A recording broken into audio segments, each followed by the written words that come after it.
Damos gracias a Dios, qué bueno que está aquí hoy. Y vamos a ir a la palabra del Señor, que el Señor nos ayude en este día. Así que, ¿qué le parece si oramos? Vamos a orar, que el Señor nos ayude en esta mañana y que el Señor bendiga nuestras vidas con su palabra. Padre, te damos toda la gloria, la honra, la alabanza. Gracias, Señor, por este tiempo, porque en tu presencia, Señor, hay plenitud de gozo, porque en tu presencia, Señor, hay delicias a tu diestra. Gracias, Señor, porque podemos deleitarnos en tu presencia, recibir alivio, restauración, sanidad, bendición, y que tu Espíritu Santo nos ayuda, Señor, nos ayuda completamente a ser muy bendecidos y a recibir de tu gracia y de tu amor. Te pedimos, Padre, en el nombre de Cristo Jesús, que seas tú obrando en nuestras vidas y que tu Espíritu Santo bendiga por completo nuestro ser. Gracias, gracias, Señor. Amén y amén. Amén. Pues hemos venido hablando acerca de experimentar a Cristo en nuestras vidas. Pero hay algo que me voy a brincar un poquito a todas esas enseñanzas que les he venido dando, porque hay algo que es fundamental que nosotros sepamos y aprendamos. Sabe, durante mucho tiempo los cristianos se nos han enseñado muchas formas de pensar, diferentes formas de pensar. No hay una homogeneidad, es decir, no buscamos en el cristianismo o no buscamos en las iglesias cristianas protestantes, no buscamos lo que en otras iglesias se acostumbra, como en el Islam o como en el catolicismo, que haya un mismo pensamiento. Y no procuramos eso, o no enseñamos eso, porque no tratamos de imponer un pensamiento o una idea. Dejamos el libre pensamiento, y por eso hay tanta diversidad de enseñanzas y de doctrinas y de iglesias cristianas protestantes. Vas a encontrar desde los metodistas hasta los pentecostales, los bautistas hasta los, hasta los luteranos, en fin, o los calvinistas, en fin, hay cantidad de iglesias cristianas alrededor del mundo, y lo que se enseña es que tengamos el pensamiento de Cristo, es decir, que tengamos un mismo sentir y que nos enfoquemos en el pensamiento de Cristo. Pero lamentablemente eso ha provocado que dentro de las mismas iglesias protestantes, yo no soy católico, no soy musulmán, no soy budista, así es que no sé lo que ellos enseñan, más o menos conozco por lo que he estudiado o por lo que he leído de ellos, conozco la información, pero no lo he practicado, ni siquiera antes de ser cristiano, cuando mi mamá o mi abuelita procuraba enseñarnos el catolicismo, pues no lo practiqué, o sea, ni siquiera sé lo que se hace ahí, así es que no voy a hablar de eso como algo que conozco. Lo que he estudiado no es suficiente como para poder opinar al respecto. Sé las cuestiones fundamentales de esas religiones y lo que diferimos con ellas. Pero lo que sí sé es dentro del cristianismo. En más de 30 años de cristiano he visto muchas iglesias, muchas doctrinas, muchas enseñanzas y muchas formas de pensar dentro del cristianismo. Entonces, eso ha provocado que muchas iglesias enseñen cosas con respecto a nuestra manera de pensar, respecto al cristianismo, respecto a la fe que tenemos. Entonces, usted puede encontrar, por ejemplo, la enseñanza, no sé, hoy se le denomina, no sé si sea correcto, pero creo que sí, no quiero ser despectivo, pero se enseña el evangelio de la prosperidad. El evangelio de la prosperidad enseña o procura enseñar que Dios quiere prosperarte. O sea, que es plan de Dios prosperarte económicamente, que no seas pobre, ni que estés amolado, ni que estés endeudado, sino que el plan de Dios es que tú seas muy bendecido, incluso enriquecido. A ese punto llega el evangelio de la prosperidad. A dejar la idea de que Dios quiere enriquecerte y que tú seas rico en gran manera y que seas testimonio para muchos. Ahora, ¿es verdad eso? Sí, Dios quiere bendecirnos. Ahora, ¿esto debe de ser para nosotros la doctrina principal de lo que predicamos y enseñamos? No. Porque ¿qué le podemos decir a una persona que es pobre? ¿Qué le vamos a decir a una persona que es pobre? Que no le alcanza, que va al día, que no le alcanza para cubrir a veces ni siquiera sus necesidades más básicas. ¿Qué le vamos a decir? ¿Que está en pecado y que está maldito y que por eso es pobre? Claro que no. Eso no enseña el Evangelio. Existe el Evangelio de la gracia, pero mal interpretado. Es decir, no el que nosotros le hemos venido enseñando aquí, sino una mala interpretación de la gracia, donde dicen que Dios te quiere sano y no enfermo. Dios te quiere libre y no endemoniado. Dios te quiere contento y no triste. Dios te quiere próspero y no arruinado. O sea, la Biblia dice eso. Pero ¿qué le decimos a una persona que está enferma o que tiene un hijo enfermo? Que están en pecado, que están en maldición, que están malditos por causa de lo que viven y de lo que hacen. ¿Qué evangelio predicamos? ¿Un Dios que castiga?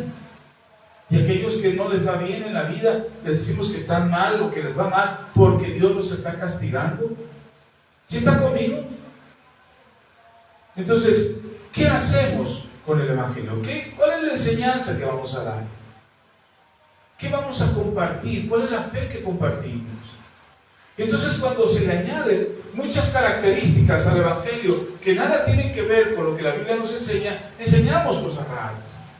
Enseñamos cosas como que la iglesia tiene que ser atractiva para que los hermanos lleguen y se sienten contentos. Es decir, tiene que ser atractiva no solamente para los hermanos, sino también para los de afuera. Para que vengan y les guste cuando lleguen y digan, ¡ah, qué bonito lugar! ¡Qué moderno, qué actualizado, qué bien diseñado está, qué bonita decoración! Ahora, no digo que olvidemos esos detalles. Mire, uno de los problemas de la iglesia cristiana es que nos olvidamos de la estética. Nos olvidamos de lo atractivo, de que sea bonito para nosotros y para otros. Eso es algo que la iglesia católica no olvidó. Ellos tienen catedrales hermosísimas. Entonces mucha gente incluso va a la iglesia católica porque le gusta lo que está viendo ahí. Ahora nosotros deberíamos entonces de estar enseñando un evangelio a modo que convenga, para que la gente se convence y quiera escuchar, incluso para que ustedes no se vayan de la iglesia. Para que en el momento en que ustedes digan, ya me aburrió el pastor, ya me aburrió la enseñanza, ya me aburrió lo que está predicando cada 8 días, no, ya mejor voy a buscar otro lugar donde esté la alabanza más movida, donde haya luces, donde haya actividades para jóvenes, haya una escuela para niños más grande, haya más niños donde ellos convivan. ¿Qué es lo que nos movería a nosotros a buscar un lugar? Mire, yo estoy de acuerdo, y se los he dicho aquí muchas veces, yo estoy de acuerdo que con el paso del tiempo, con lo que usted aprende, con el crecimiento espiritual que usted alcanza y con el avance espiritual que usted tenga, yo estoy de acuerdo que llegará el momento en que usted diga, pastor, ¿sabe qué? Creo que es momento de emigrar. Creo que es momento de irme, me voy a buscar una iglesia, porque lo que estoy aprendiendo aquí ya lo sé, ya lo conozco, ya tengo ese conocimiento, ya maduré espiritualmente, soy lo suficientemente fuerte y el Señor me está llamando a otro ministerio para aprender cosas nuevas y seguir avanzando, porque Dios tiene un propósito para mi vida. Yo estoy de acuerdo que eso pase. Yo estoy de acuerdo que en algún momento usted nos pida o se despida de nosotros por lo que Dios está haciendo en su vida. Yo estoy de acuerdo con eso. Porque ahora no estoy diciendo que estoy diciendo que se vaya, no voy a decir, el pastor me está corriendo. No, yo estoy de acuerdo que eso puede pasar y respeto eso, porque las ovejas no son mías, la iglesia no es mía, la iglesia es del Señor. Entonces estoy de acuerdo con eso, pero que me vaya porque algo aquí no me gustó, que me vaya porque no está tan bonito, que me vaya porque las sillas son incómodas, que me vaya porque es aburrido, esas son otras cosas, porque ni siquiera tengo la madurez, ni siquiera tengo la capacidad espiritual de discernir a dónde me voy a meter. Si no tengo la capacidad espiritual de discernir dónde estoy, ¿cómo voy a discernir a dónde me voy a meter? ¿Sí está conmigo? Entonces sí es importante que entendamos que no se trata solamente de lo que podamos enseñar en el Evangelio o de las cosas que podamos predicar del Evangelio, si están circundando o son anexas o son agregadas al verdadero Evangelio o a la enseñanza que la Biblia nos enseña, que es la enseñanza de lo que Jesús hizo en la cruz del Calvario.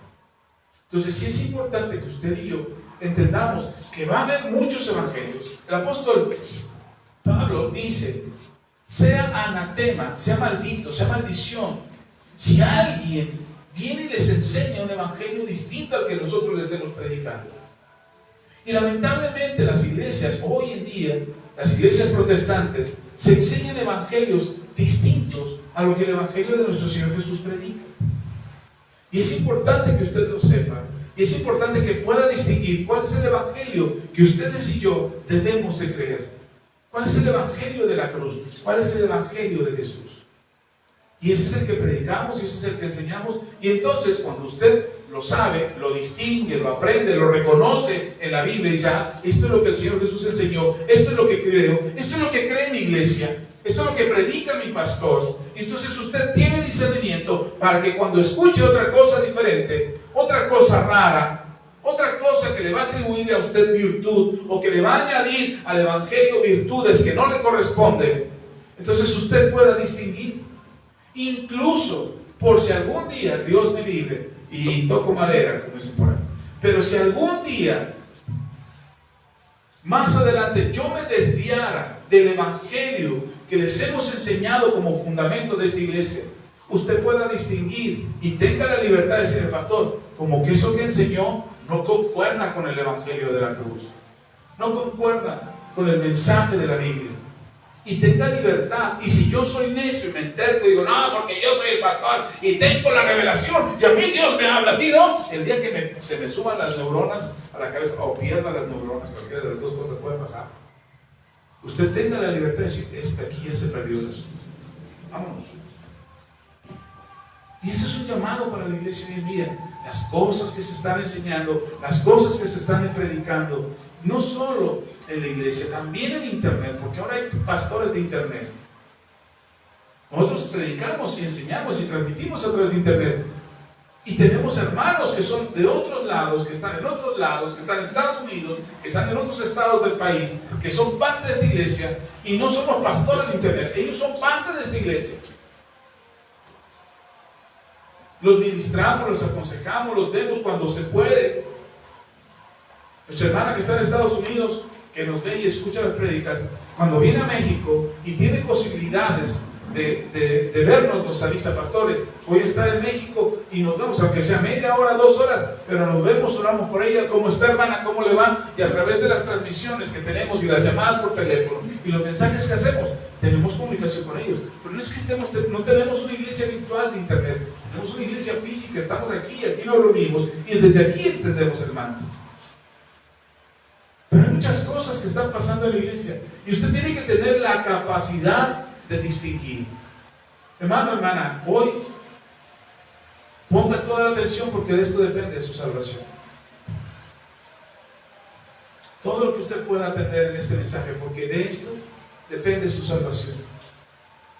No depende de cuántas obras puede hacer, de cuántas ofrendas puede hacer, de cuántas veces vino a la iglesia, de cuántas veces leyó la Biblia de pasta a pasta, sino realmente de que usted pueda creer lo que el evangelio de la cruz, lo que la teología de la cruz, lo que la enseñanza de la cruz nos enseña a usted y a mí para ser santos y para vivir una vida plena, para no andar con cara de amargura.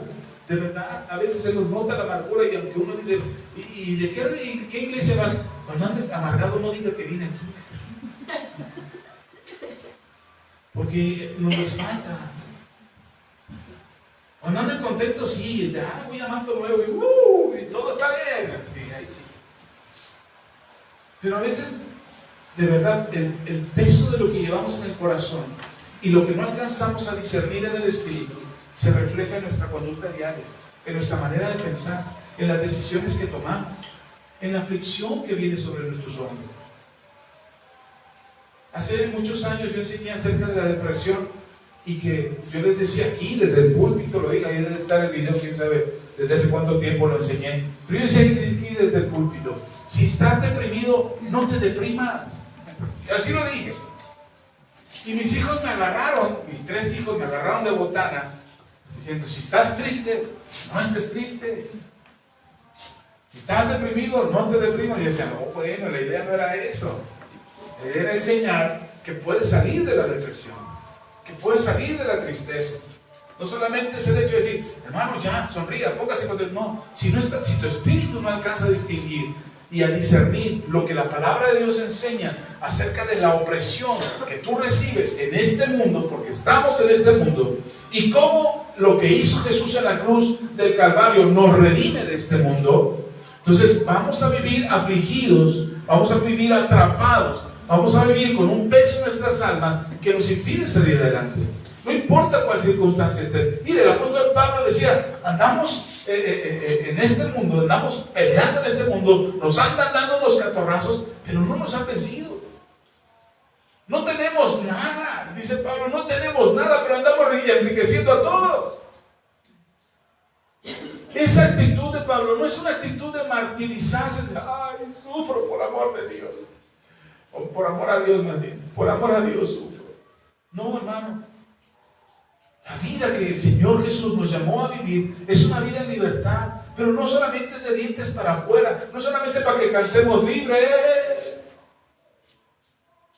Es una vida que tiene que ser manifestado lo que el Señor Jesús nos enseña en el Evangelio. En pocas palabras, es la sabiduría de Dios, la sabiduría de Dios para nuestras vidas que está escondida o escondido en el mensaje del Evangelio de la cruz. Si nosotros alcanzamos a pescar lo que está escondido en el testimonio, en la enseñanza de la cruz de nuestro Señor Jesucristo, vamos a poder entender el estilo de vida y el tipo de vida que Dios quiere darnos. Amén. Así que abra su Biblia en 1 Corintios. Mire, hay dos tipos de personas. Antes de ir a 1 Corintios, hay dos tipos de personas: de las que buscan a Dios, porque de los que no buscan a Dios, pues ellos tendrán sus maneras de pensar. Pero los que buscamos a Dios, hay dos tipos de personas que buscan a Dios. Están los que buscan a Dios porque quieren milagros espectaculares, quieren milagros sobrenaturales. Me recuerda a Naamán cuando va a buscar a Eliseo, que esperaba el milagro, y Eliseo dice, métete al río 7 veces, y el otro se enoja. Hay cristianos que se enojan porque el milagro no fue espectacular, porque no llamó la atención, porque no tuvo los reflectores, porque no tuvo la atención de la iglesia que esperaba. Hay cristianos que se enojan porque el milagro que querían que sucediera en su vida no sucedió, y ven frustrados su fe, tratando de vivir el milagro que quieren. Y cuando no llegan, se enojan. Y cuando, peor todavía, pasa el tiempo y el milagro no sucede como lo quieren, se van, se apartan. Ese tipo de personas esperan prosperidad económica por el hecho de ya ser cristianos. O sea, yo soy cristiano y ya debería ser rico. Pastor, ¿como para cuándo? Usted dijo que este año. Y el año pasado también lo dijo, y el antepasado, ya llevamos 4 años, pastor, ¿qué pasó? He traído mis ofrendas, he traído mis diezmos, ¿qué hubo? ¿Qué? ¿No va a haber prosperidad o qué? Me busco una iglesia donde sí haya prosperidad. Ese no es el Evangelio de la cruz. Buscan iglesias grandes, porque las iglesias pequeñas parecen insuficientes, con música más emotiva, con experiencias poderosas. Hermano, sí hay cristianos así. Ahora, yo espero, y se vienen tiempos, créame, se lo digo ahora, se vienen tiempos donde esas iglesias espectaculares, y no estoy deseándole mal a nadie, pero esas iglesias espectaculares dejarán de ser espectaculares. Y la gente va a tener hambre de Dios. Y va a buscar iglesias pequeñas, iglesias chiquitas, en las cuales fortalecerse. Y no hablo chiquitas de tamaño, hablo iglesias donde son cuidados, atendidos, donde las emociones no son la prioridad, donde lo emotivo, la cantidad de actividades no va a ser lo que los mueva. Lo que los va a mover es el hambre de Dios, el hambre de saber y conocer de Dios. Hermano, valore lo que usted está recibiendo aquí. Las iglesias espectaculares están bien, son buenos, tuvieron su momento, ganaron muchísima gente, gracias a Dios, qué bueno. Yo me alegro con muchas iglesias grandes que conozco. Aquí en Valle de Chalco al menos conozco a 3 iglesias que son muy grandes en comparación con todas las demás iglesias pequeñas que existimos en Valle de Chalco. Conozco 3 iglesias muy grandes y conozco a sus pastores. y con dos de ellos me llevo muy bien, con uno no tenemos amistad, pero lo conozco.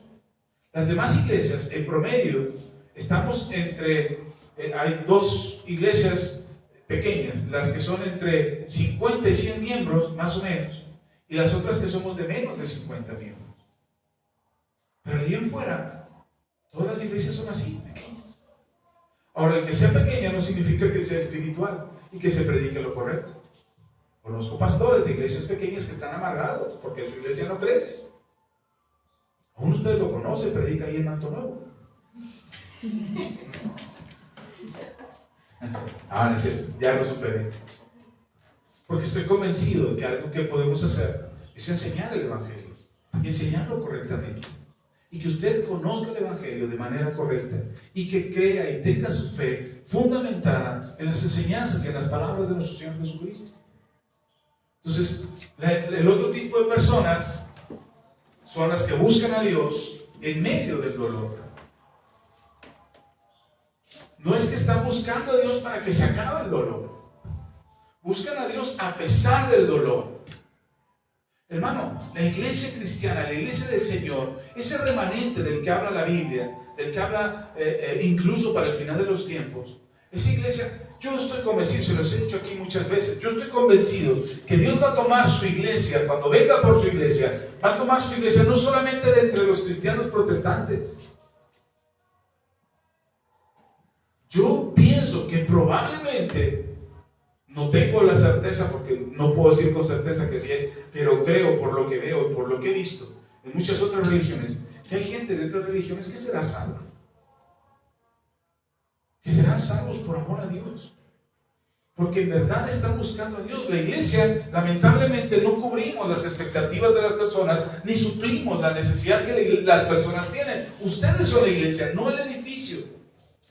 Ustedes son la iglesia y la institución. Nosotros que representamos la iglesia, los pastores, los líderes, los sacerdotes, los obispos, los profetas, los apóstoles, no estamos cubriendo la necesidad de la iglesia, la necesidad de ustedes. Estamos más preocupados por cuántos vamos a ganar esta semana, por cuántos vamos a hacer, qué tanto nos vamos a extender, de qué tamaño tiene que ser la iglesia, en lugar de estar pensando en cubrir las necesidades esenciales de ustedes como iglesia. Y no estoy hablando de lo económico, porque eso como quiera que sea, usted no suplirá. Dios le dará la fuerza, la capacidad, los medios para cubrir esa necesidad. Las cuestiones materiales serán cubiertas, incluso tú te puedes morir. Alguien me decía, porque cambió el sistema de los créditos del Fobiste, nosotros nuestra casa la sacamos por Fobiste, trabajamos desde hace 30 años y la estamos pagando. Y entonces, cuando hubo un cambio ahí en la ley, alguien me dijo, no, pues ya nos vamos a morir y la casa va a seguir endeudada. Y pues a mí no me preocupa.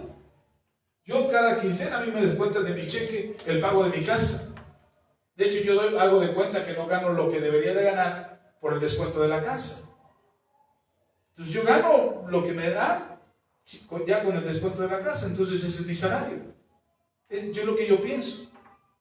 Si yo me muero, la deuda se queda. Es más, si el Señor viene antes, se van a quedar con la casa. Quien se quede. Entonces no me preocupa tanto las cuestiones materiales.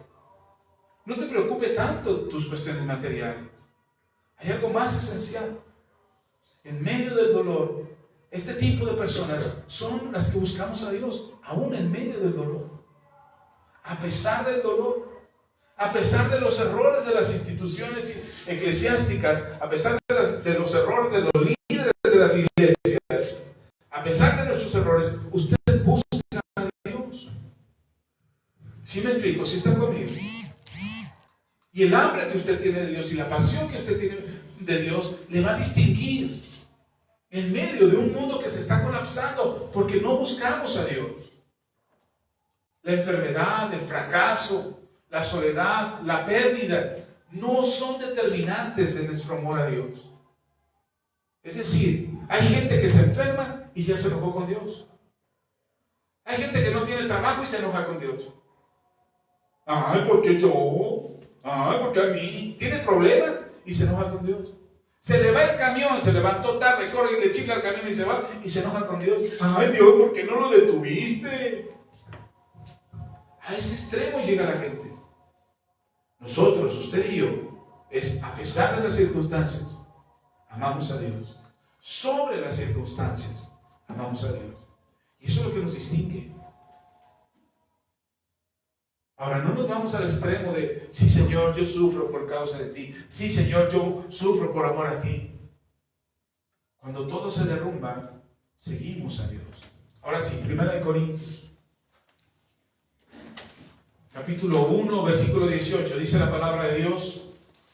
1 Corintios, capítulo 1, versículo 18. ¿Ya está ahí? Vamos a ver. Dice, porque la palabra de la cruz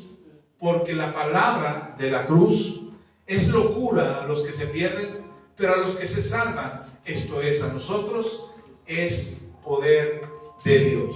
Vamos a leerlo otra vez. Porque la palabra de la cruz es locura a los que se pierden, pero a los que se salvan, esto es, a nosotros, es poder de Dios.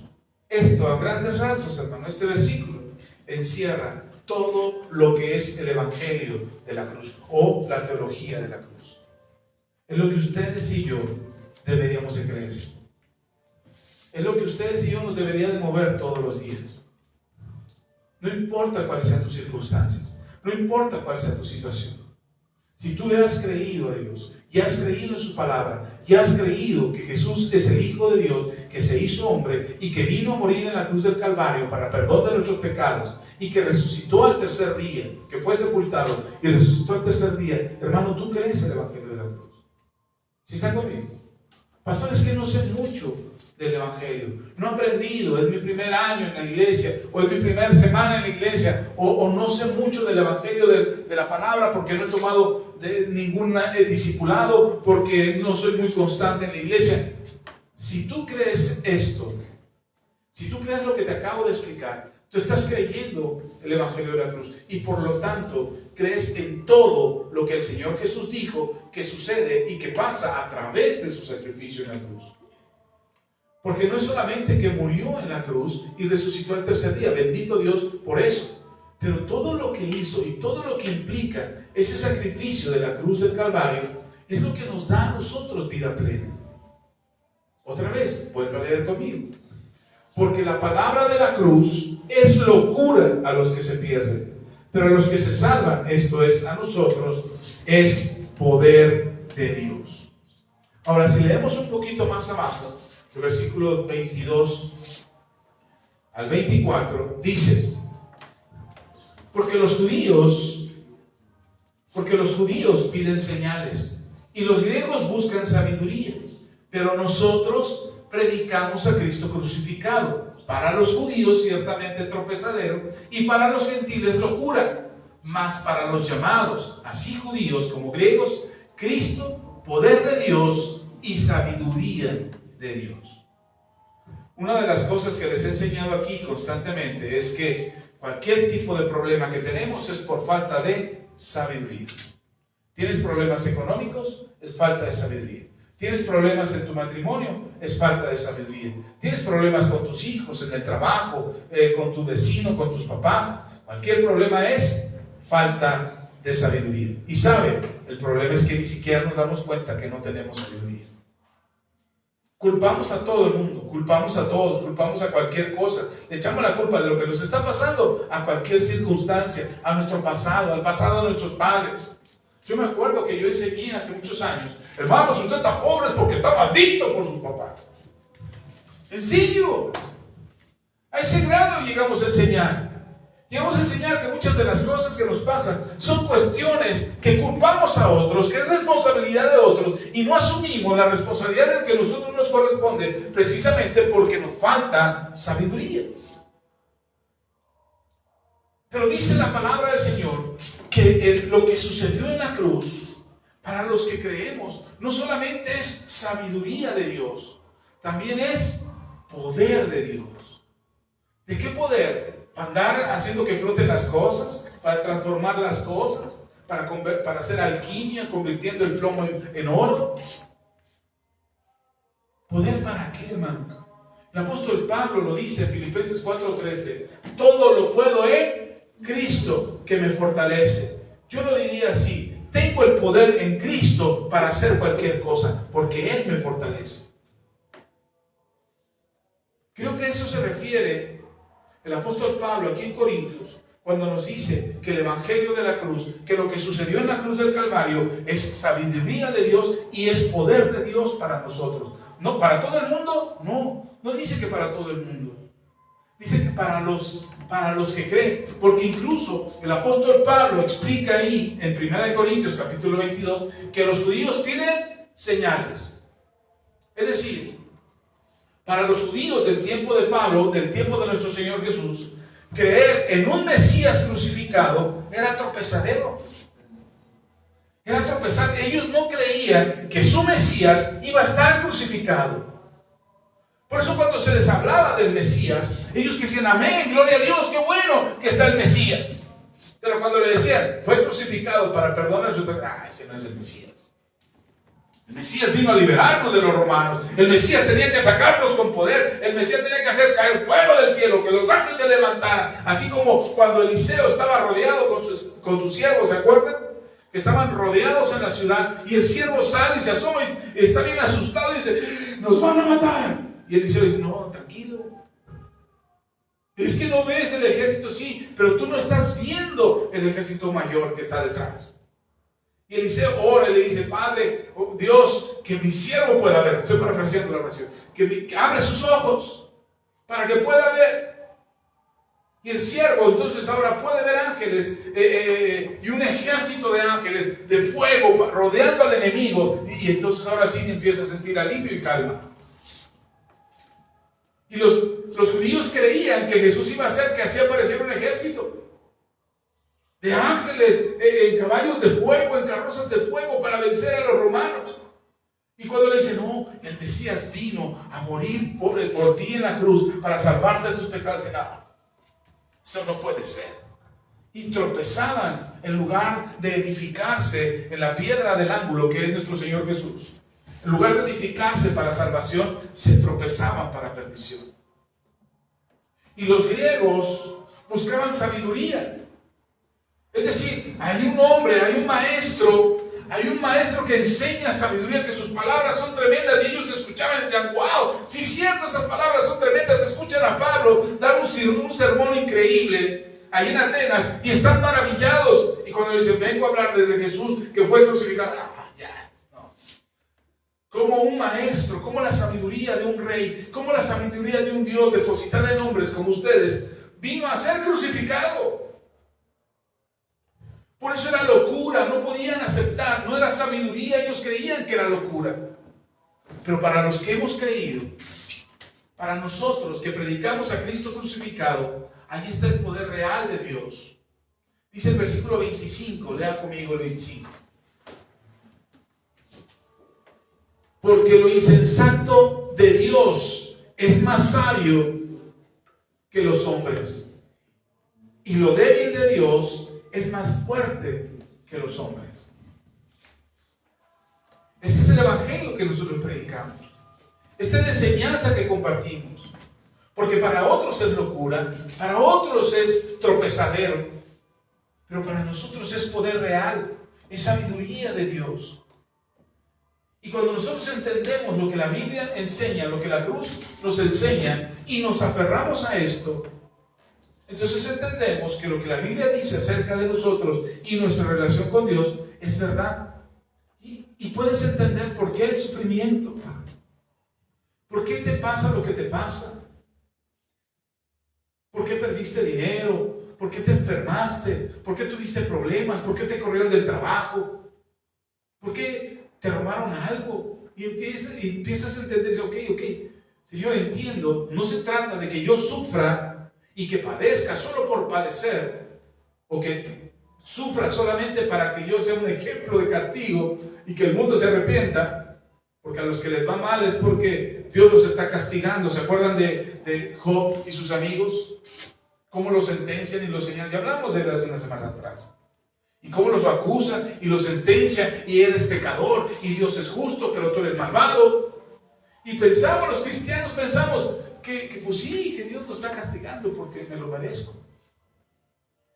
Me merezco este castigo, me merezco que Dios me pase por este problema, me merezco que Dios me pase por esta necesidad, porque no oro lo suficiente, porque no voy a la iglesia lo suficiente, porque no me he bautizado, porque soy pecador. Y entonces, todo se lo atribuimos de alguna manera como parte del sufrimiento que Dios quiere que nosotros vivamos. Como si eso fuera cierto. ¿Está conmigo? Cierra un momento sus ojos, vamos a ver. Padre, te doy toda la gloria.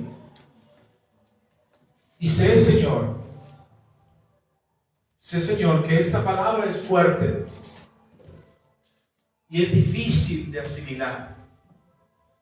Y sé también, Señor, que hay una oposición para que esta palabra sea aprendida, porque es más fácil aprender un evangelio ligero, sencillo, de emociones, superficial, que el evangelio profundo que puede transformar nuestro pensamiento, que puede transformar nuestras vidas. Por eso te pido hoy que esta palabra no solamente venga al entendimiento de mis hermanos, sino que transforme sus vidas, que su espíritu se fortalezca en el nombre de Jesús. Porque por tu espíritu, Señor, tu palabra fluye en nuestras vidas y entendemos, Señor, lo que quieres para nosotros hoy. Te lo pido, Padre, en el nombre de Jesús. Amén y amén. Ahora vayan sus Biblias a Romanos. Romanos capítulo 3.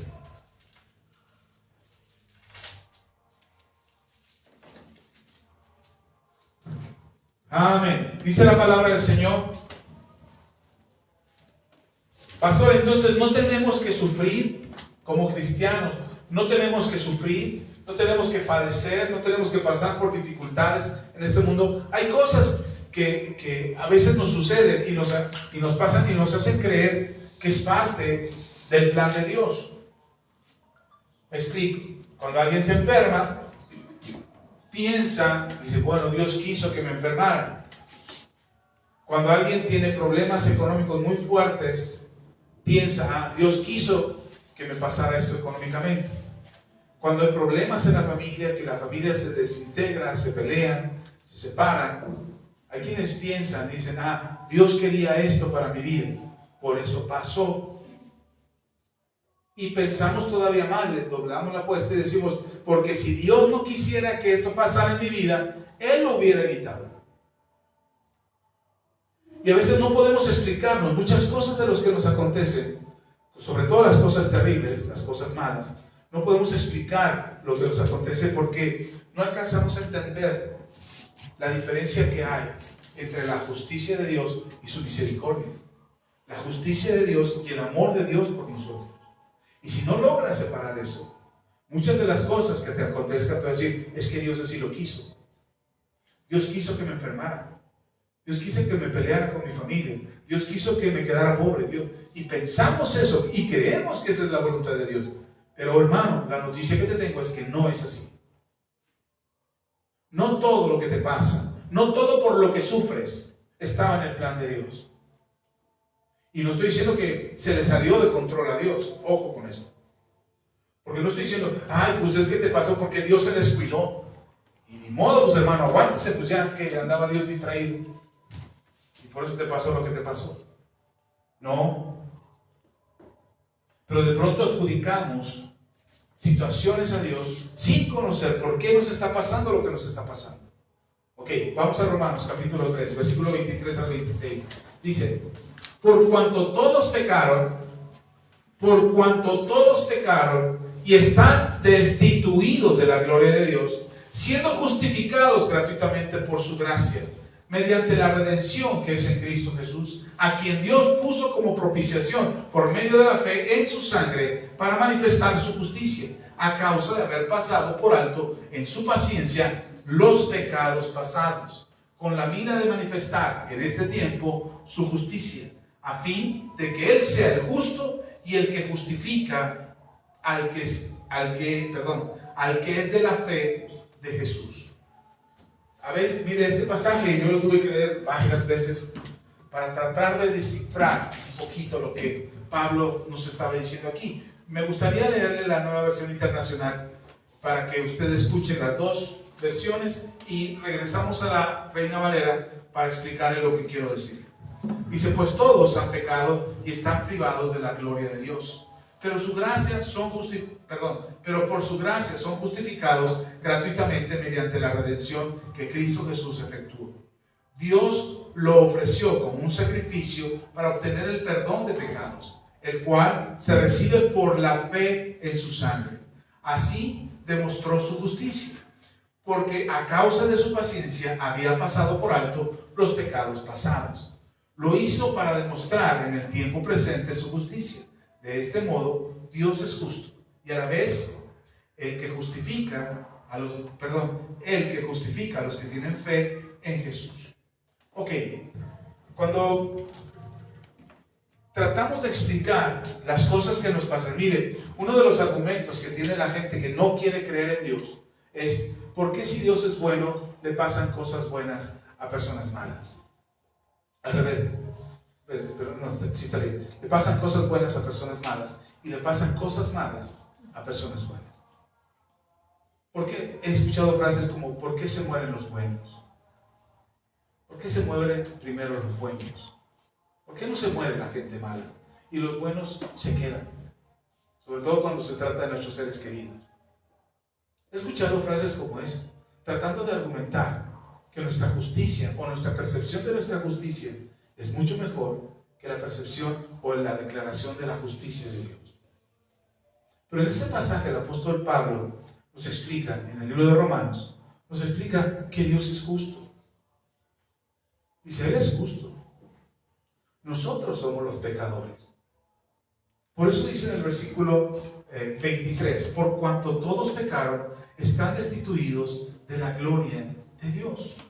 Es decir, nosotros hemos sido apartados de Dios. ¿Por causa de qué? Del pecado. Yo no pudiera pensar y decir, pastor, pero yo no tuve nada que ver con el pecado de Adán. ¿Por qué Dios me culpa a mí del pecado de Adán? ¿Por qué tengo que pagar yo las consecuencias de lo que Adán hizo? Recordemos, Dios es un Dios justo. Si yo trato de meter la justicia de Dios a mi manera, es decir, lo que yo percibo como justo, entonces yo podría cortar a rajatabla la injusticia, por ejemplo, la injusticia de la hermana. Yo decía, bueno, la hermana es injusta, está cometiendo algo injusto. Yo diría, ella merece el castigo de Dios. ¿Por qué? Porque ha sido injusta, porque ha actuado injustamente. Si yo fuera el que califico, y yo digo, la hermana es justa, me cae bien, nos llevamos muy bien, somos muy cuates, y digo, la hermana es justa. Y sí, la hermana es justa, hace cosas buenas, buenas obras, se comporta, respeta las leyes de Dios, pero un día la hermana, siendo humana, falla al Señor y comete la misma injusticia a aquel que yo aparté en su momento. Cuando lo hizo a la hermana, le dije, no, hermana, usted es pecadora, váyase de aquí. Pero la hermana siempre es buena, y el día que ella falla en el mismo pecado que la hermana cometió, entonces yo digo, no, a ver, hermana, Dios es bueno, y cambio las reglas en ese momento para seguirla justificando a ella. ¿Sí me explico? Lo que hoy me parece injusto, mañana puede cambiar. Lo que hoy me parece incorrecto o pecado, porque yo lo veo desde afuera y yo digo, eso que están haciendo es pecado, eso que están viviendo es pecado, la manera en cómo se conducen es pecado, hoy lo señalo y digo, eso está mal, mientras yo no formo parte de eso. Pero el día que un ser querido, un ser amado mío, comete el mismo delito, entonces ya no es pecado, deja de ser pecado. ¿Sí me explico? Se lo pongo de esta manera. Hace muchos años, cuando mi esposa y yo nos casamos, al principio pues, no teníamos mucho dinero, pero nuestros hijos empezaron a crecer y ellos empezaron a toparse en su vida con el arbolito de Navidad. Nosotros no poníamos arbolito de Navidad y no poníamos porque no teníamos dinero, y además a mí me daba mucha flojera ponerlo y quitarlo. Entonces yo decía, no, ¿para que lo pongo y luego lo voy a quitar. Entonces no poníamos, pero mis hijos empezaron a toparse con el arbolito de Navidad en la escuela y empezaron a preguntar. Cuando eran pequeñitos ni se percataban, lo veían como algo normal. Es más, les llamaba la atención las luces, las esferas, en otras casas, en otros lugares a los que íbamos, los veían y les parecía normal, nos preguntaban qué era y nosotros no teníamos problema en explicarlo. Pero de pronto nuestros hijos empezaron a crecer. Y un día, en un año, llegando a Navidad, nuestros hijos dijeron, papá, mamá, ¿por qué no ponemos arbolito de Navidad? Y nosotros dijimos, bueno, si quieren lo ponemos, ustedes lo ponen y ustedes lo quitan. Teníamos un poquito de dinero extra, nos había ido un poco mejor, compramos todas las cosas para decorar de Navidad y decoramos de Navidad. Y resulta que en la casa teníamos una reunión familiar, lo que se llamaban células o grupos familiares. Y ahí teníamos una reunión familiar. Y entonces, cuando tuvimos la reunión familiar, vinieron hermanos de la iglesia, vieron el arbolito de Navidad y muchos se asustaron. Y muchos dijeron, ¿qué? ¿Cómo? ¿Por qué? Los hermanos tienen su arbolito de Navidad. Y empezaron a juzgarnos por el arbolito de Navidad. Y entonces llegó a oídos del pastor. Y el pastor enseñó del arbolito de Navidad.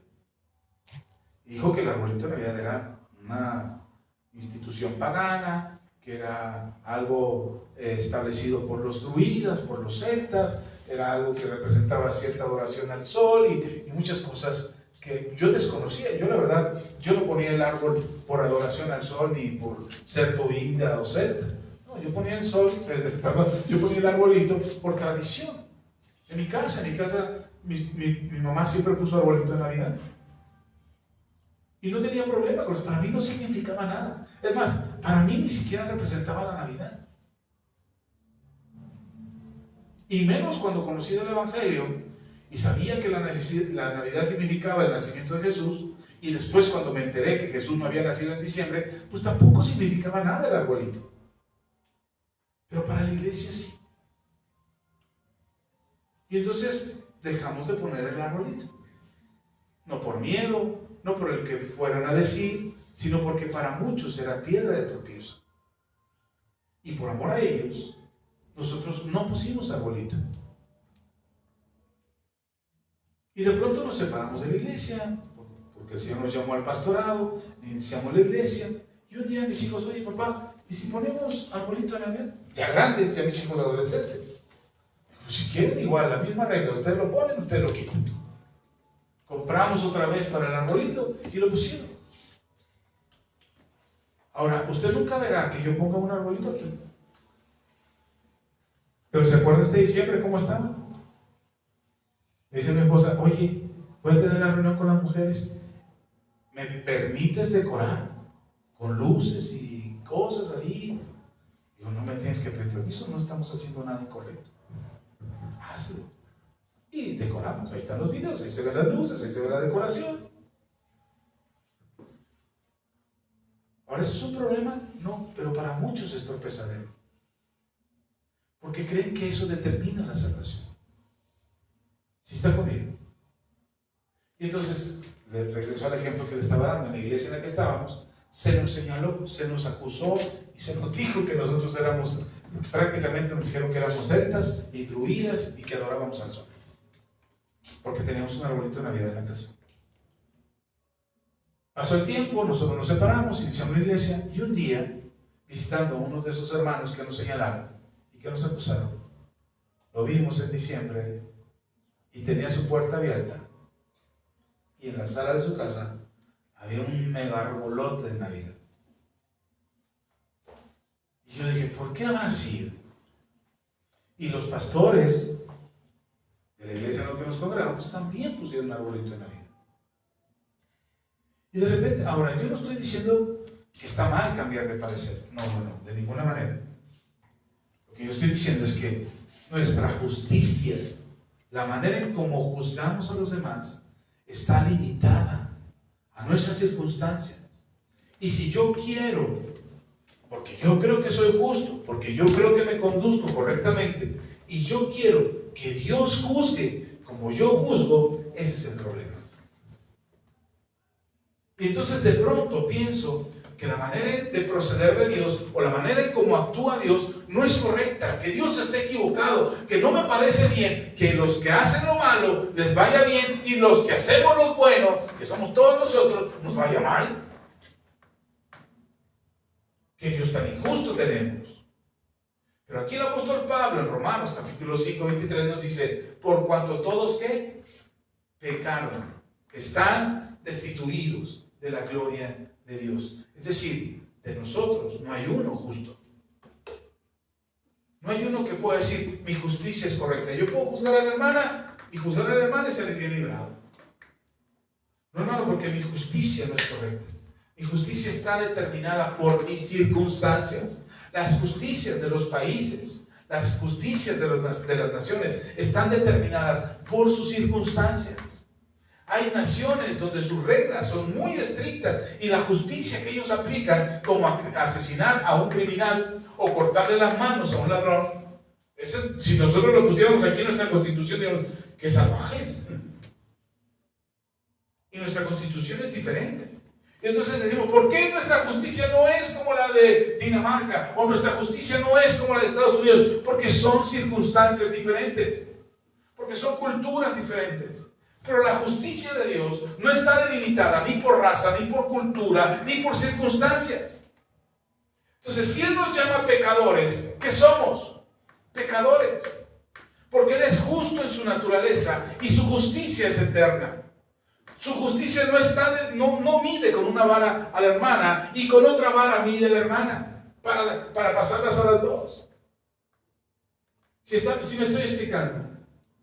Entonces no dice Dios, la hermana es buena por esta y esta cosa, pero esta hermana no es buena porque me cae mal. O porque no es de mi clase social, o porque no es de mi club social, o porque no es de mi raza, o de mi credo, o de mi forma de pensar. Dios no aplica esas reglas que nosotros aplicamos. Entonces, por eso nos parece injusto que a los buenos les vaya mal y a los malos les vaya bien. Porque es nuestra percepción. Y quisiéramos que Dios aplicara esa justicia. Pero la Biblia nos enseña, ahí en Romanos, que Dios es justo y dice, vamos otra vez a Romanos, dice, siendo justificados gratuitamente por su gracia. Es decir, éramos pecadores, pero hemos sido justificados por su gracia. ¿Qué ha dicho Dios con nosotros? Nos ha justificado, ya le expliqué eso. ¿Qué es que seamos justificados? Que somos hechos justos.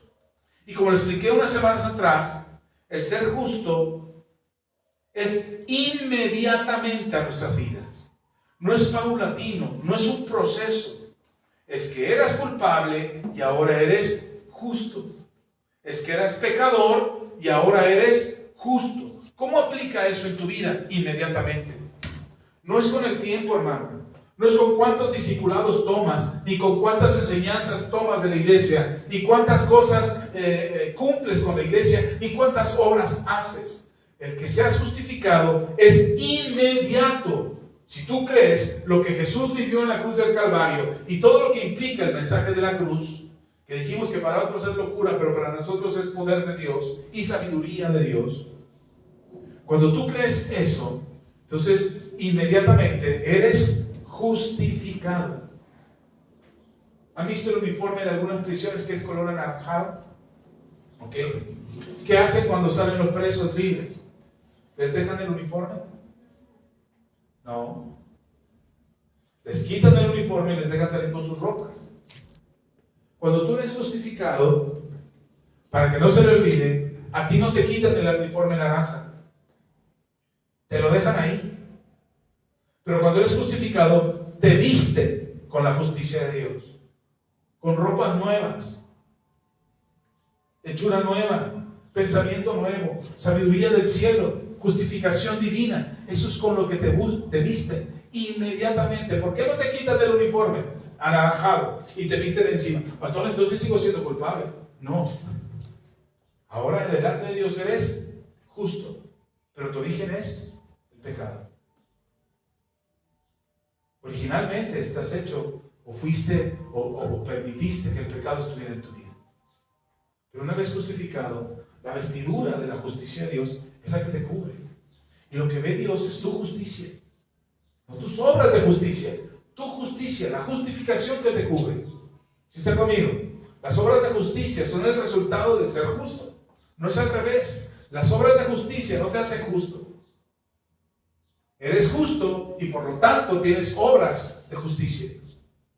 ¿Sí me estoy explicando? ¿Sí está conmigo? Ok, espérenme, todavía no llego a lo bueno. Y dice, justificados gratuitamente por su gracia mediante la redención que es en Cristo Jesús. Definitivamente nosotros no hicimos nada para ser justificados. ¿Sí está conmigo? Nosotros no hicimos nada. Es que te portaste bien, ahora sí creíste bien, ahora sí te arrepentiste de verdad, de corazón. No, hermano, somos justificados por completo por medio de Jesucristo, gratuitamente. ¿Te costó algo? No.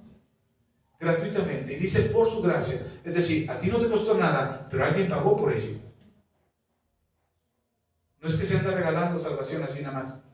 No, alguien tenía que pagar, porque Dios es un Dios justo. Entonces, si Dios mismo estableció que el pecado, la única forma de redimir el pecado era por el derramamiento de sangre, por un sacrificio de una vida, y era la única forma de perdonar el pecado, Dios no se iba a echar para atrás porque iba a quebrantar su misma justicia.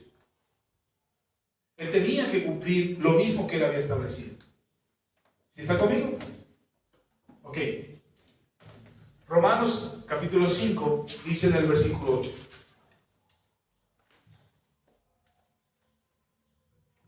Mas Dios muestra su amor para con nosotros, que en que siendo aún pecadores, Cristo murió por nosotros.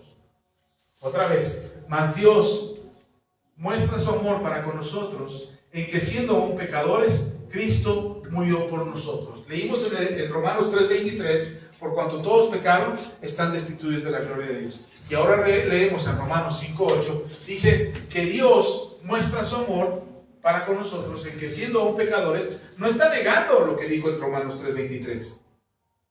En Romanos 3:23 dice, por cuanto todos pecaron, todos somos pecadores. ¿Sí está conmigo? Aquí Pablo no está contradiciendo lo que dijo en Romanos 3:23. Aquí está diciendo, éramos pecadores. Y siendo pecadores, Cristo murió por nosotros. La justicia de Dios está establecida. El pecado debe ser castigado. Pero en la justicia de Dios, Dios dice, alguien tiene que pagar por ese pecado. Y Jesús recibe el castigo que nosotros merecíamos. Es decir, no ha cambiado la justicia de Dios. Dios no ha cambiado sus reglas. No es que ahora Dios está más blandito porque ya es abuelito y antes con los hijos castigaba a los hijos, pero ahora los nietos es más blandito y es puro amor. No, no, no. La regla sigue siendo la misma. Éramos pecadores. El juicio sobre el pecado es el castigo. Pero dentro de esta justicia que Dios ha establecido, es Jesús el que se somete a juicio para el perdón de nuestros pecados. Es Jesús el que es juzgado, hermanos. No solamente fue a la cruz, fue juzgado por el Sanedrín. La autoridad espiritual en aquel entonces juzgó a Jesús y no encontraron nada de qué acusarle, así lo dice la Escritura, y por eso se inventaron testigos falsos y por eso tergiversaron sus palabras. Cuando le dice el sumo sacerdote, tú eres el Cristo, el que ha de venir, él dice, tú lo has dicho. El otro se rasga las vestiduras. Está blasfemando. ¿Por qué? Porque ellos no se imaginaban que el Mesías iba a terminar en una cruz. Ellos querían un Mesías que los pusiera quietos. Por eso le gritaban y le blasfemaban, porque esperaban que Jesús dijera, ya cállense, yo soy el Mesías. Dinos si eres el que ha de venir, o esperamos a otro, dijo Juan. Los mismos religiosos de aquel entonces, ¿tú eres el Cristo? ¿Tú eres el Cristo? ¿Tú eres el enviado de Dios? Dudaban porque ellos querían creer, pero ellos esperaban que Jesús los pusiera quietos y los pusiera en paz y decían, a ver, ya cálmense. Y los del Sanedrín esperaban a ver, los sumos sacerdotes van a estar conmigo, van a reinar en mi reino porque yo soy el rey y ustedes van a ser mi séquito importante, porque ellos creían que lo merecían esa posición. Y por eso cuando Jesús fue arrestado, esperaban que se liberara. Y lo abofeteaban y le arrancaban la barba y le escupían en la cara y le decían, ¿quién fue? ¿Quién te hizo eso? Burlándose. Porque esperaban que él reaccionara con el poder del Mesías. Porque si reaccionaba con el poder del Mesías, con el poder glorioso, extraordinario, sobrenatural de Dios, y se rompiera las ataduras y se brillara como Super Saiyajin, y así resplandeciera, y entonces todos dirían, ah, sí es el Mesías, y entonces se inclinarían. Por eso no aceptaban que Jesús, siendo el Mesías, se mostrara con tal mansedumbre, porque ellos no entendían lo que Jesús estaba buscando cumplir en su justicia. Jesús tenía que ser juzgado, y que ellos sin darse cuenta eran los que tenían que juzgarlo, y no encontraron pecado en él, dice la Biblia. Y al ser juzgado y a ser acusado injustamente, y al ir a la cruz, fue entonces, se pudo convertir en el Cordero que quita el pecado del mundo, porque no había mancha en él. ¿Sí está conmigo? Y entonces nosotros desconectamos la justicia de Dios, muchas veces desconectamos la justicia de Dios con el amor de Dios. Es decir, creemos que la justicia de Dios está desconectada del amor de Dios, pero lo acabamos de leer. Mas Dios muestra su amor para con nosotros, en que siendo aún pecadores, Cristo murió por nosotros. El amor de Dios obra justicia de Dios en nuestras vidas. Dios te ama a ti, Dios me ama a mí. Aún siendo pecadores, Él nos amó. Dios no está esperando, o no estaba esperando a que tú fueras buena persona, que te comportaras bien y que hicieras buenas obras para amarte. Dios te amó en tu peor condición, en tu peor situación, en tus peores decisiones. Dios muestra el amor extremo a través de Jesús. Jesús es la evidencia del amor completo de Dios. Que estando nosotros muertos en nuestros delitos y pecados, Cristo murió por nosotros. Amén. Ok, ¿a dónde lo quiero llevar con esto? Miren, el que debía de ser juzgado, el que debía juzgar al mundo, Jesús, que es el juez de la creación, el que debía de juzgar al mundo, fue el que fue juzgado para el perdón de nuestros pecados. Vaya conmigo a Gálatas. Ahora sí, ya estoy terminando, pero esto es lo que quiero concluir con ustedes. Porque de pronto creemos que el sufrimiento que estamos pasando es como obras de justicia. Pablo dice, son trapos de inmundicia. Es que, pastor, yo estoy sufriendo por amor a Cristo. Gálatas capítulo 3. Dice la palabra del Señor.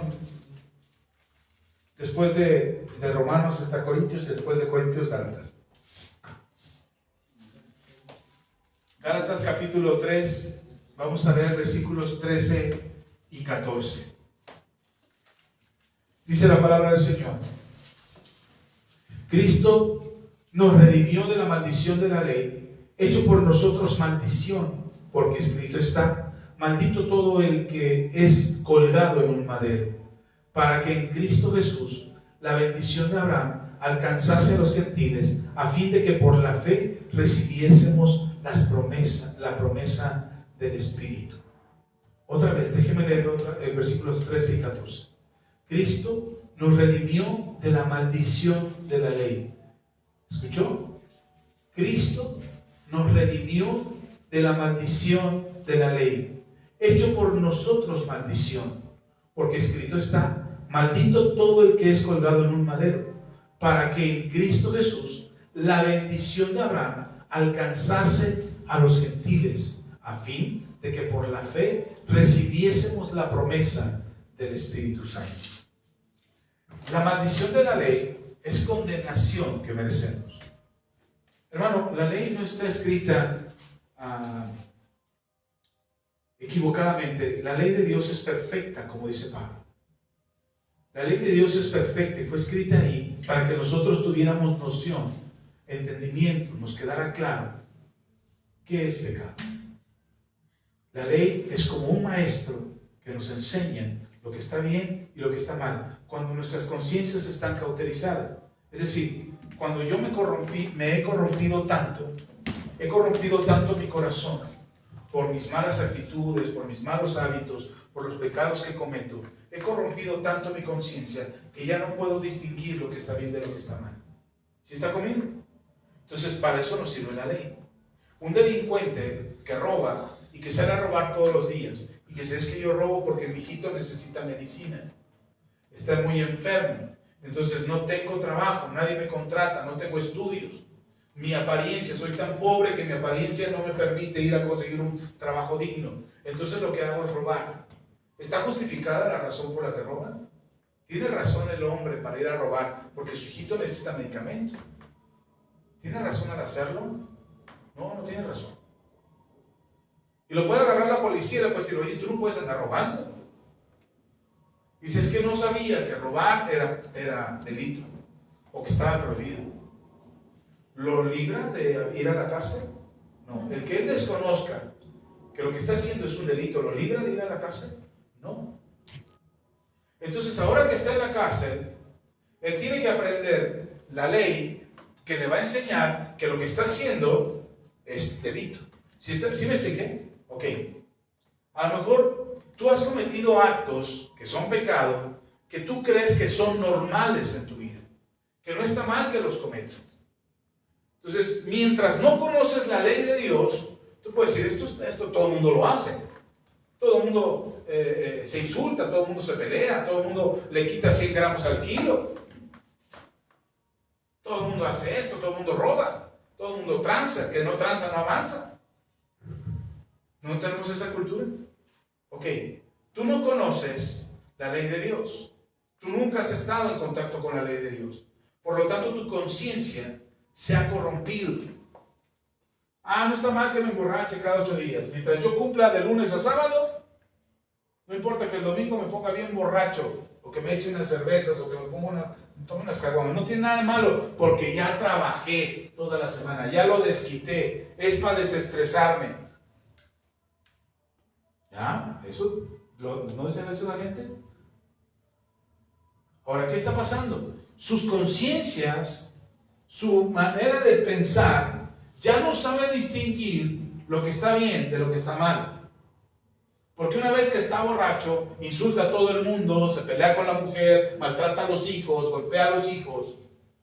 Pero él está creyendo que está bien, se está desestresando. Porque se olvida de lo que sucede después del alcohol. ¿Sí me estoy explicando? ¿Sí está conmigo? Entonces, ¿qué hace la ley de Dios? La ley de Dios te permite saber lo que tu conciencia ya olvidó. Lo que tu conciencia ya no distingue. La conciencia del ser humano se corrompe en este mundo. La conciencia del ser humano se olvida lo que es bueno de lo que es malo. La conciencia del ser humano no ama al prójimo. Yo saco ventaja del prójimo. Piso al prójimo cada vez que puedo. Abuso de él. Le transo, le robo, le quito. ¿Por qué? Porque mi conciencia ya se corrompió. Entonces, lo que hace la ley de Dios es mostrarnos nuevamente, enseñarnos nuevamente lo que la conciencia ya olvidó. ¿Sí está conmigo? Ahora, ¿podemos cumplir la ley? No. Lamentablemente, no nos alcanza la capacidad humana para cumplir la ley. Entonces, ¿cómo vamos a estar delante de Dios todo el tiempo? Mal. En pecado. ¿Por qué vamos a estar en pecado? Porque no podemos cumplir la ley. Pastor, y los que no conocen la ley, hermano, por eso les dije, tienen la conciencia. El mismo apóstol Pablo en el libro de Romanos, en el capítulo 2, creo que es el 2 o el 3, dice el apóstol Pablo que la conciencia para algunos es como ley. Viven como si conocieran la ley. Y no porque la conozcan, sino porque su conciencia no ha sido corrompida completamente. Entonces, ¿podemos cumplir la ley? No. Como no podemos cumplir la ley, somos pecadores. Y como somos pecadores, estamos condenados a estar lejos de la gloria de Dios. Entonces, estando en pecado, lejos de Dios, ahí donde nos encontrábamos, ahí Jesús nos alcanzó. Y dice, por cuanto éramos, otra vez, vuelvo a leer, Romanos 5, 8. Mas Dios muestra su amor para con nosotros, en que siendo aún pecadores, Cristo murió por nosotros. Y entonces aquí en Gálatas, donde acabamos de leer, Gálatas 3, dice, Cristo nos redimió de la maldición de la ley. Estábamos malditos, hermano, porque no podíamos cumplir la ley.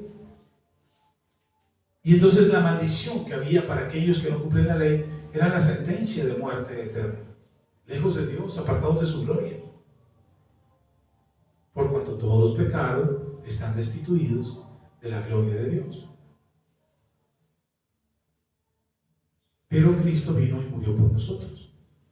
Dice, nos redimió de la maldición de la ley. ¿Cómo nos redimió? Ok, no solamente se sacrifica para hacernos justos, sino que la maldición de la ley estaba sobre nosotros. Es decir, todo aquel que quebrantaba la ley se volvía a una maldición. Había una maldición sobre sus vidas. ¿Se acuerdan de Deuteronomio capítulo 28? Cuando dice, todas estas bendiciones te alcanzarán si guardas estos mandamientos que te prescribo hoy. Y están todas las bendiciones que te alcanzarán. Bendito al salir, bendito al volver, bendito tu ganado, bendito el fruto de tu tierra. O sea, todas esas bendiciones están por cumplir la ley. Pero ahí mismo en Deuteronomio dice, y todas estas maldiciones te alcanzarán por no cumplir la ley. O sea, hay bendición en cumplir la ley, pero también hay maldición por no cumplir la ley. Entonces, ¿cómo estábamos nosotros por no cumplir la ley? No solamente estábamos en pecado, no solamente éramos apartados de Dios, sino que también estábamos en maldición por la ley. ¿Sí está conmigo? Ahora, ya nos quedó claro que fuimos justificados, vestidos con la justicia de Cristo. Ya nos quedó claro que fuimos perdonados. Cristo nos amó tanto que perdonó nuestros pecados. Pero también nos ha quitado la maldición de la ley. Ojo con esto, porque es importante para tu vida. Porque muchos cristianos piensan que les va mal porque están en maldición.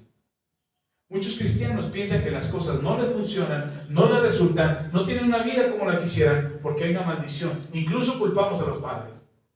Hay una maldición generacional. Está la maldición de los padres que nos maldijeron a nosotros. Miren, yo por error, y pido perdón por eso, porque alguna vez llegué a enseñar que traíamos maldición hasta de los aztecas. Pues no son nuestra ascendencia, no venimos de ellos. Y yo llegué a decir, no hermano, pues aquí se derramó sangre, estamos malditos. Pero lo enseñé porque yo no había entendido todavía que habíamos sido libres de la maldición. Hermano, tú no estás heredando la maldición de tus padres. Si está conmigo, si me sigue. Ojo con esto, porque muchos cristianos todavía creen que traen la maldición de papá y de mamá, y entonces a mí por eso me va mal, porque mi papá pecó, o mi mamá, o mi abuelito, y traigo la diabetes desde mi bisabuelo, porque mi bisabuelo era diabético y yo la heredé, y bueno, mi abuela, y luego mi mamá, y yo también, y ahora mis hijos, y mis hijos van a ser diabéticos. No, hermano. Para ti que estamos en Cristo, no tienes por qué heredar una maldición, ni una enfermedad. Pastor, pero la tengo. Habría que ver por qué la tienes. Puede ser un problema endocrinológico. Alguna de tus órganos no está funcionando bien. Habría que ver. O de tiro en la alimentación. Tomas coca todos los días y no quieres que te dé diabetes. ¿Sí está conmigo? ¿Sí me sigue? Pero nosotros, usted y yo, no tenemos una maldición generacional, porque Cristo se hizo maldito para que nosotros fuésemos libres de toda maldición. ¿Sí me siguen? Ese es el mensaje de la cruz. Nosotros enseñamos ese mensaje de la cruz. Tú y yo debemos de creer ese mensaje de la cruz. Entonces la próxima vez que tenemos un pensamiento de, es que a mí me va mal porque a mi papá le fue mal, yo soy pobre porque mis papás son pobres, yo si fuera hijo de Slim, seguramente sería muy rico. Pero nosotros somos libres de toda maldición. Entonces cualquier maldición que pudiera haber sobre ti, porque tus padres, tus abuelos, tus tatarabuelos no cumplieron con la ley de Dios, por lo tanto eran malditos, en Cristo Jesús, cuando Cristo Jesús viene a tu vida, esa maldición se quita. ¿Sí está conmigo? Por eso mis hijos no son malditos. Hermano, yo viví de la patada, yo hice muchas cosas terribles. Yo pequé delante de Dios hasta que me cansé, hasta que ya no pude pecar más. Y el Señor me rescató. Y después, siendo cristiano, volví a pecar. Y entonces la maldición estaría sobre mis hijos. Pero yo libro a mis hijos de cualquier maldición. Yo bendigo a mis hijos, oro por ellos todos los días. Y le pido a Dios que sean bendecidos. No digo, Señor, que paguen, que sufran para que aprendan. No, que pido que les vaya bien, que sean prosperados, que tengan éxito, que sus sueños se logren, que sean felices en sus vidas, en sus matrimonios, que sean sanados de sus enfermedades. Hermano, de pronto los papás tenemos unos complejos de mártires. Es que estoy sufriendo, estoy pagando con mis hijos lo que les hice a mis padres. Yo no, que lo estaría pagando triple. Tengo 3 varones, yo fui el único varón de mis padres. Y ahora tengo 3 varones, estaría pagando 3 veces lo que le hice a mis papás. Y no quiero eso. Por lo tanto, yo soy libre de cualquier maldición, mis hijos son libres de cualquier maldición y los hijos de mis hijos son libres de cualquier maldición. Entonces no hay maldición sobre ti que pueda determinar el destino de tu vida ni el rumbo que va a tomar tu vida. Entonces, ¿por qué nos afligimos? Oh, es que a mí no me va bien, pastor, porque yo algo de traer ahí un demonio, una maldición, una cadena generacional, la tierra me va a maldecir. No, hermano, ustedes son libres de Cristo. Ese es el pacto que Jesús hizo con nosotros. ¿Está conmigo? Tan es así que Pablo aquí en Gálatas dice, somos libres de toda maldición para que nos alcance la promesa de Abraham.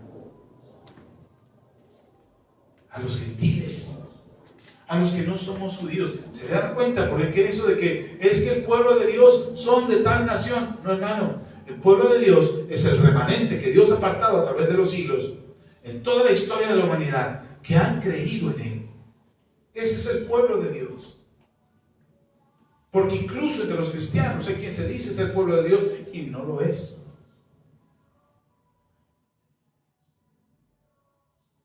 No porque yo lo determine, sino porque sus vidas alejan a Dios de sus vidas. ¿Sí me sigue? ¿Sí está conmigo? Termino con esto. La maldición de la ley es la condenación que merecemos. La cruz era la muerte más vergonzosa y maldita que existía en aquel entonces. Pues Jesús murió en esa cruz vergonzosa y maldita, siendo maldecido, siendo blasfemado, como un maldito, como un rebelde, como un blasfemo, y murió allí en la cruz. Porque Dios tomó nuestra vergüenza y la puso en Jesús, para que nosotros no viviéramos en vergüenza.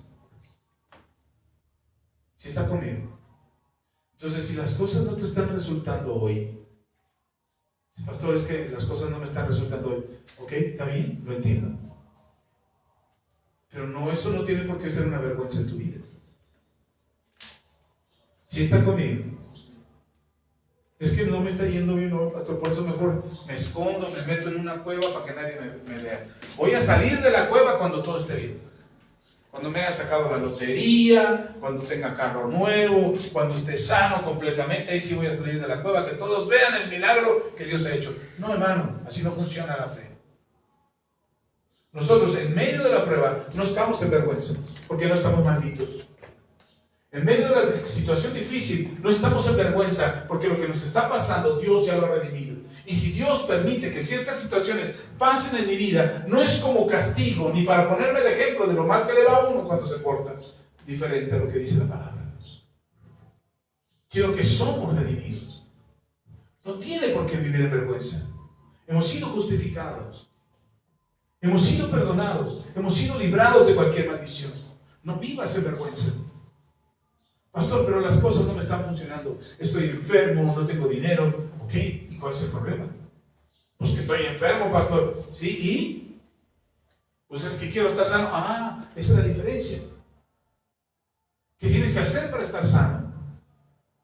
Necesitas ir al médico, cuidar tu alimentación, tomar el medicamento que te prescriba, tener la fe suficiente para poder orar y que un milagro suceda.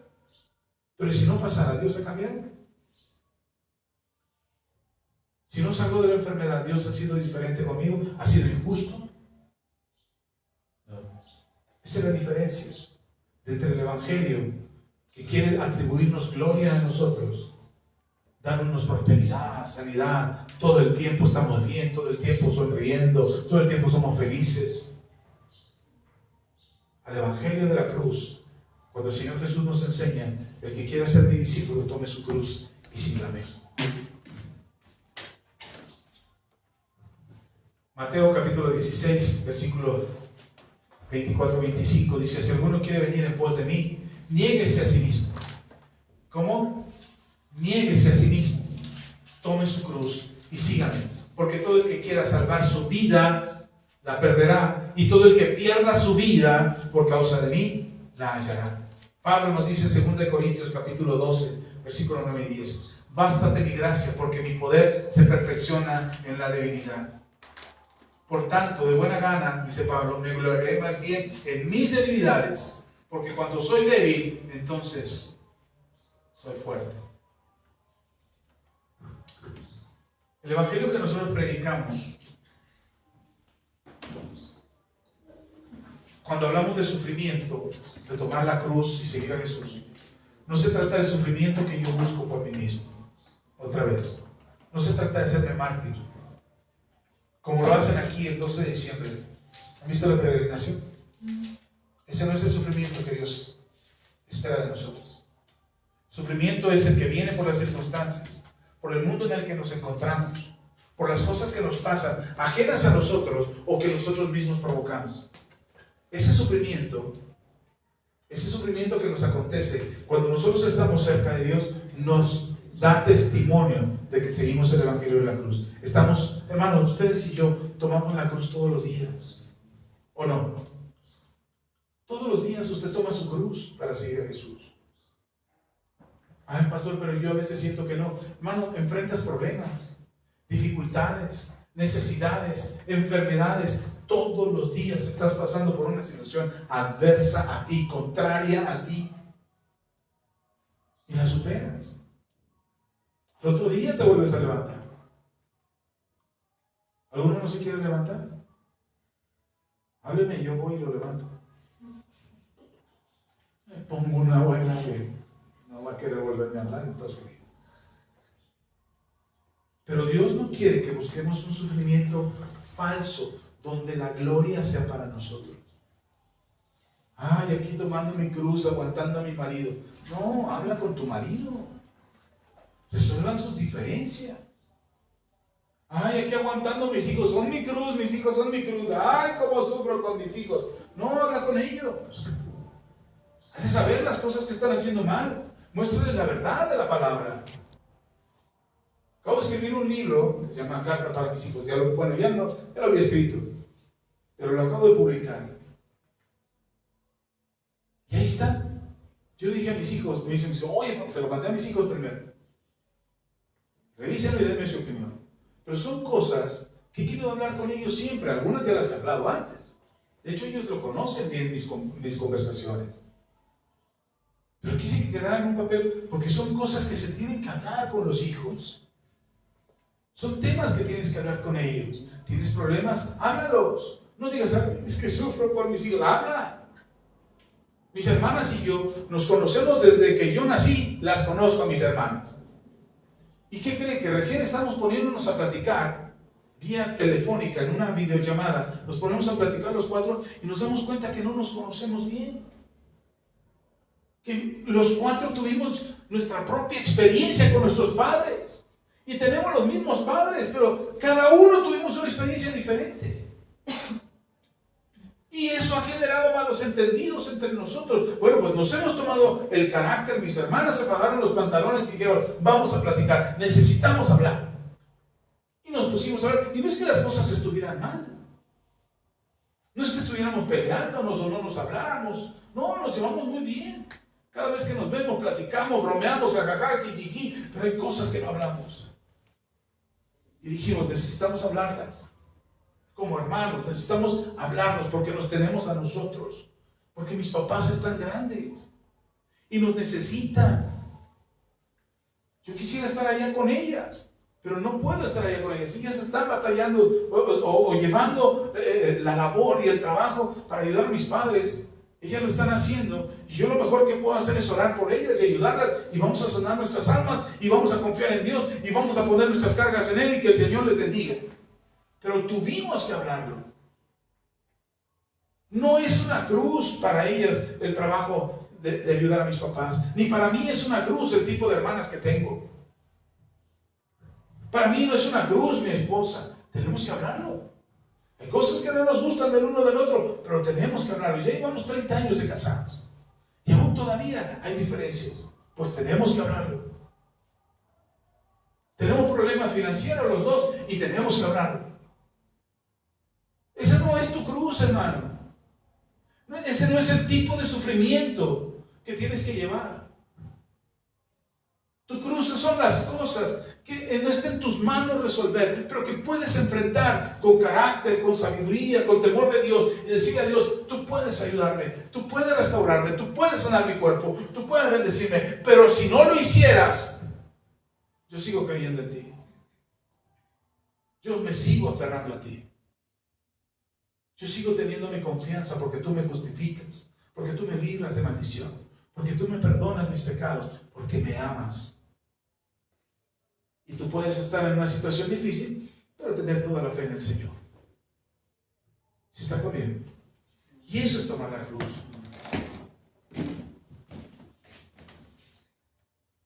Aceptar el sufrimiento no es hacernos los mártires. Es creer que Dios usa incluso el fracaso por el que estamos pasando para nuestro bien. Es entender que el milagro más grande que podríamos esperar de Dios en nuestras vidas no es el económico, no es el de tu salud.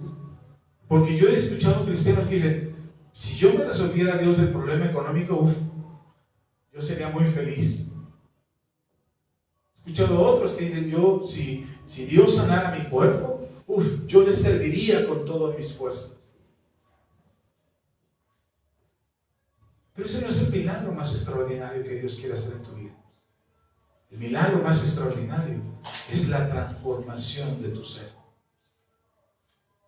Es lo que dice Romanos capítulo 12, versículo 2. Es lo que hizo Jesús en la cruz del Calvario. Es lo que Jesús le dice a Nicodemo, que tiene que nacer de nuevo. Hermano, tú y yo, hermana, tú y yo, hemos nacido de nuevo. Y ese milagro extraordinario, nadie más lo puede hacer o lo va a hacer. Jesús ya lo hizo en nosotros. Amén. Amén. La cruz no es un accidente en el camino que nos lleva hacia Dios. La cruz es el camino. Jesús lo hizo en la cruz para llevarnos al camino, que Él es el camino que nos acerca al Padre, y hoy podemos estar cerca de Dios. Vamos a parar aquí porque ya me fue el tiempo, ya me extendí, es muy largo este tema, pero vamos a parar aquí. Yo espero que esta palabra te ayude a creer. Hermano, el sufrimiento no debe de ser un aliado a tu vida, a tu alma. Me refiero a esto. No es que yo acepto el sufrimiento como, vamos a cobijarnos, me tocó sufrir y cantamos la de sufrir, me tocó a mí. No. El sufrimiento es parte de la vida. No es mi aliado el sufrimiento. Mi aliado es Dios. Y Él me ayuda en medio del sufrimiento para que yo supere lo que me está pasando. Y entonces lo que me está pasando no cambia mi estado de ánimo. ¿Escuchó esto? Deje de poner cara de mustia y de que me está yendo mal. Deje de sufrirlo. Está yendo mal, fájese los pantalones. Pastor, pastor, algo está pasando, ayúdenme, apóyeme en oración porque esto sí está fuertísimo, no sé cómo salir de ahí. Apóyeme en oración. Pero es difícil. Sin embargo, estoy confiando en el Señor. El Señor me sostiene. Él es el que me ayuda. Él me da la fuerza. Él me da la capacidad. Bueno, yo no soy mejor que usted. Yo también tengo problemas. Algún día le testificaré el montón de broncas por las que he pasado. Ahora que mis hermanas se están enterando, porque ellos nos veían a nosotros como los cristianos, como los que siempre sonríen, los que están bien, los que, bueno, estábamos pobres, pero pues ahí la llevamos. Pero ahora que se están enterando de lo que ha acontecido en nuestras vidas, y se han dicho, wow, se ha sorprendido. Y me han dicho, hermano, ¿cómo lo hiciste? Digo, pues yo no puedo. Yo no puedo llevar esa carga solo. Yo no he podido salir adelante solo. Ha sido Dios el que me ha sostenido. Y por eso predico a Cristo. Porque para muchos es locura, pero para mí ha sido el poder que me ha sacado adelante. Tiene que ser el poder que te saca adelante. Del que sales en medio de toda circunstancia. Y no sales ahí de panzazo y ay, ya la libré, ay, vengo todo cansado y ya la libré. No, está bien. Y que el Señor nos sostenga. Amén. Vamos a orar. Si puede ponerse en pie. Padre, te damos toda la gloria, toda la honra y toda la alabanza. Gracias, Señor, por tu palabra, porque tu palabra es verdad. Gracias porque tú nos amas y porque tienes misericordia de nosotros. Y lo que has hablado en este momento en nuestras vidas puede cambiar nuestra vida y nuestro corazón. Hoy te pido en el nombre de Jesús que no entre y que caiga en tierra seca, en tierra árida, para que las aves no se coman esta palabra. Tampoco, Señor, queremos que caiga entre piedras, porque en realidad queremos que haya una raíz profunda en nuestras vidas, pero tampoco queremos que caiga entre espinas, para que los afanes de este mundo traten de ahogar lo que hemos creído en esta hora. Te pedimos que caiga en buena tierra, que nuestro espíritu, nuestra alma y nuestro corazón sean buena tierra, para que tu palabra entre profundo, eche raíces profundas, y a pesar de los afanes, de los problemas y de las circunstancias que tratan de ahogar el fruto que quieres que esta palabra dé en nuestras vidas, Señor, tu palabra fluya, crezca y dé frutos al 30, al 60 y al 100 por uno en nuestras vidas, para que tú seas glorificado y que nosotros podamos dar testimonio del Dios en el que hemos creído. No es un Dios que ahoga, no es un Dios que asfixia, no es esa frase que Dios aprieta pero no ahorca. No es cierto. Tú no aprietas, Señor. El mundo aprieta. Las circunstancias se vuelven difíciles. Nos angustia, Señor, la situación por la que pasamos. Pero tú eres el que nos liberta. Tú eres el que nos justifica. El que nos ha amado cuando nosotros estábamos en nuestros delitos y pecados. Tú eres el que nos ha justificado por completo. De inmediato hemos sido hechos justos delante de ti. Y por eso hoy, Señor, por eso hoy podemos disfrutar y tener en el nombre de Jesús una vida plena, una vida transformada, una vida en victoria para la gloria de tu nombre. Padre, gracias. Gracias, Señor, porque tu obra es redención, porque el mensaje de la cruz no es un sufrimiento banal, no es un sufrimiento superficial, es la transformación completa de nuestro entendimiento, es que dejemos de ser nosotros mismos, que nos neguemos a nosotros mismos, que sigamos tu vida, tu ejemplo, que tomemos nuestra cruz en obediencia para hacer, Señor, lo que tú nos estás pidiendo, en el nombre de Cristo Jesús. A ti la gloria. Amén y amén. Amén. Gloria a Dios. Puede ocupar su lugar. Damos gracias a los hermanos que nos ven en línea. Gracias por quedarse hasta el final. Dios les bendiga. Vuelvan a ver este mensaje. Sé que la palabra de Dios bendecirá completamente sus vidas. Les bendigo y nos vemos hasta la próxima.